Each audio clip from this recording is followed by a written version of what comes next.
Hello, everyone. Welcome back to my channel, Nisiri Missions, where we focus on disability, the myths, and the stigma surrounding disability in Africa. Today, I'm going to be talking about a chromosomal condition called Down syndrome.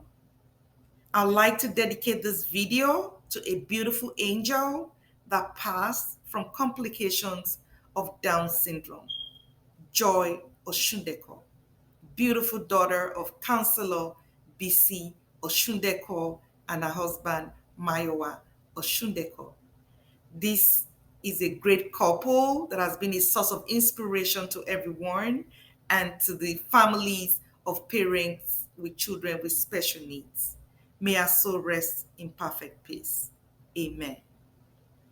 I'm going to start with defining Down syndrome, the causes of Down syndrome, treatment available, and also talk about the way you can get diagnosed and dive right away into the myths and stigmas surrounding Down syndrome in Africa. What is Down syndrome? What do you understand when they tell you that someone has Down syndrome? Down syndrome is a genetic condition that occurs when an individual has an extra copy of chromosome 21. And because they have this extra copy of chromosome 21, they tend to have physical, mental, cognitive, intellectual challenges. And what are the things that can cause Down syndrome? Down syndrome occurs when cells do not divide properly during the period of cell division called meiosis. It could be as a result of the cells not splitting when they should, or as a result of switching between chromosomes as well. And of course, you have risk factors that can increase your chances of having Down syndrome.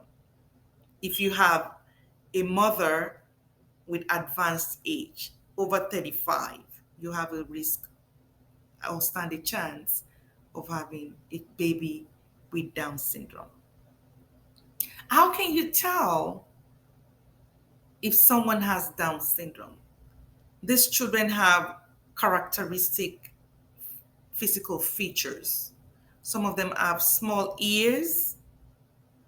They have their feet, when you look at their feet, in between their feet, they have gap between their toe and their other finger. Looks like they're wearing a sandals when they're not. They have short stature. Some of them consistently have their tongue sticking out of their neck. And in addition to these physical features as well, I mean, when you look into their hands, like I have this, some of them have just a single crease on the palm of their hands. They also, in addition, have cardiovascular defects. Some of them have, like um, defects in the atrial part of their heart.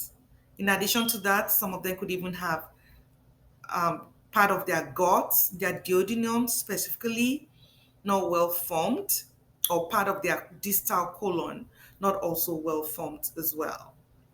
They stand the risk of increased chances of having leukemia, Alzheimer's disease, amongst others. How can you diagnose when you're pregnant if your child has Down syndrome? We have both screening tests and diagnostic tests. So the screening tests are typically done. They take samples from the woman when she's pregnant, from the first trimester. We have the triple test, we have the quad test. And at that point, they are able to screen for Down syndrome. In addition to that, we also have diagnostic testing, which are rather more invasive, taking samples from the amniotic fluid or the chorionic villus as well, or the periumbilical samples as well. In addition to that, ultrasounds can also be done, whereby a baby that has features of Down syndrome can be identified. There is no treatment for Down syndrome. There's no treatment or cure for Down syndrome. When a child has Down syndrome, what they need from us is our support at the place of work, our support at school, in our community, to help them have a great quality of life. People with Down syndrome can have great quality of life and can live like you and I. They deserve equal rights and inclusion in the community. They are not cursed. They are not bewitched. It's unfortunate. We need to change our narrative in Africa. We need to stop looking down on these children. They deserve inclusion into the society. When they're at school, education should be provided in the form that they can adapt to. The same thing at work. They deserve equal rights to a job as well.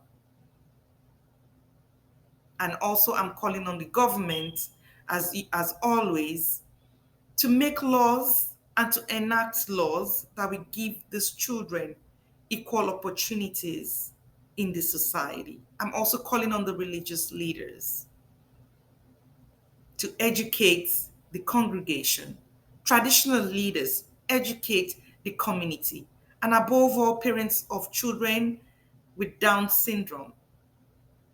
Come together, form a support group, be an advocate for your child. If you don't speak up for your child, no one else is going to do that. Be a voice for your child today. Stop the stigma. Stop isolating these children. Bring them out and let them be a part of the society. Thank you very much, everyone, and I'll see you next time. Bye.